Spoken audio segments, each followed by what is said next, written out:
Commission সমন্বিত জেলা কার্যালয় ঠাকুরগাঁও হতে আজ বিআরটিএ ঠাকুরগাঁও সার্কেলে একটি এনফোর্সমেন্ট অভিযান পরিচালনা করা হয়। আমরা কমিশনের অনুমোদন ক্রমে এখানে কিছু সুনির্দিষ্ট অভিযোগের প্রেক্ষিতে আজকে অভিযানটি পরিচালনা করি। এখানে অভিযোগে উল্লেখ ছিল যে এখানে জিগজ্যাগ যে একটি পরীক্ষা হয়ে থাকে, প্র্যাকটিক্যাল পরীক্ষা ফিল্ডে, সেখানে প্রত্যেক প্রশিক্ষণার্থীর কাছ থেকেই পরীক্ষার্থীর কাছ থেকেই 300 টাকা করে আদায় করা হচ্ছে, এই অভিযোগটা ছিল। এবং এখানে আরেকটি বিষয় উল্লেখ ছিল এবং আমাদেরকে অভিযোগকারী একটি ভিডিও প্রদান করে, সেখানে আমরা এরকম দেখতে পেয়েছি যে যারা টাকা আগে থেকে দিয়েছে তাদের এখানে কোনো ধরনের পরীক্ষা ছাড়াই শুধুমাত্র যে পরীক্ষার যে গাড়িটা সেই গাড়িতে উঠছে এবং নামছে। এরকম আমরা কয়েকজনকে দেখলাম, তারা গাড়িতে উঠছে এবং নামছে, কোনো ধরনের ড্রাইভ করছে না।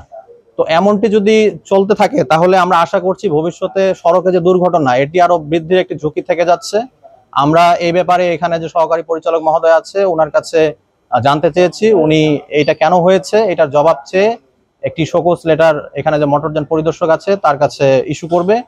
তো জবাব প্রাপ্তি সাপেক্ষে আমাদেরকে সেটা প্রদান করলে আমরা কমিশনে এ ব্যাপারে লিখব বলে আশা করছি। এখানে আরেকটি অভিযোগ ছিল যে এখানে দালালের একটি দৌরাত্ম্য রয়েছে। তো আমাদের একটি ছদ্মবেশী টিম আজকে সকাল থেকে এখানে অবস্থান করছিল এবং দুইজন দালালের মোবাইল নাম্বার সংগ্রহ করতে আমরা সমর্থ হই এবং এই নাম্বারগুলো এখানে কারো কিনা সেটা আমরা বের করার চেষ্টা করি। তো তাৎক্ষণিকভাবে আমরা জানতে পেরেছি যে এখানে একজনের অবস্থান সকালে ছিল, উনি এখানে সকালে এসেছিলেন। আমরা ওই নাম্বারটি এখানে যে এডি মহোদয় আছে ওনার কাছে দিয়েছি, উনি বলেছে যে জেলা প্রশাসনের মাধ্যমে বিজ্ঞ ম্যাজিস্ট্রেট মোবাইল কোর্ট পরিচালনা করে তাদেরকে শাস্তির আওতায় নিয়ে আসবে। তো এছাড়াও আমাদের এখানে একটি অভিযোগ ছিল যে এখানে টিটিসিতে 70 জন প্রশিক্ষণার্থী গত 3 মাস আগে একটি প্রশিক্ষণ করে এবং তাদের প্রত্যেকের কাছ থেকে 2500 টাকা করে টোটাল 1,75,000 টাকা এখানে প্রদান করে লাইসেন্স নেওয়া হবে মর্মে টিটিসি কর্তৃক আদায় করা হয়েছে এই টাকাটা। তো এই টাকাটা বিআরটি অফিসে প্রদান করা হয়েছে কিনা, কোন চ্যানেলে হয়েছে, এটা আমরা ভবিষ্যতে আরো খতিয়ে দেখব।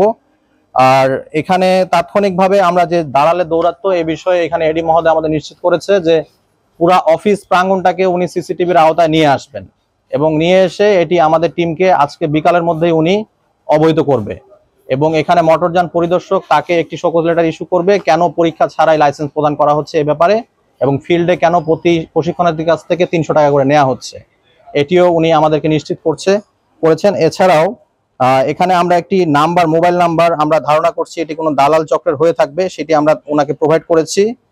উনি এ ব্যাপারে আইনগত ব্যবস্থা গ্রহণ করে আমাদেরকে অবহিত করবে।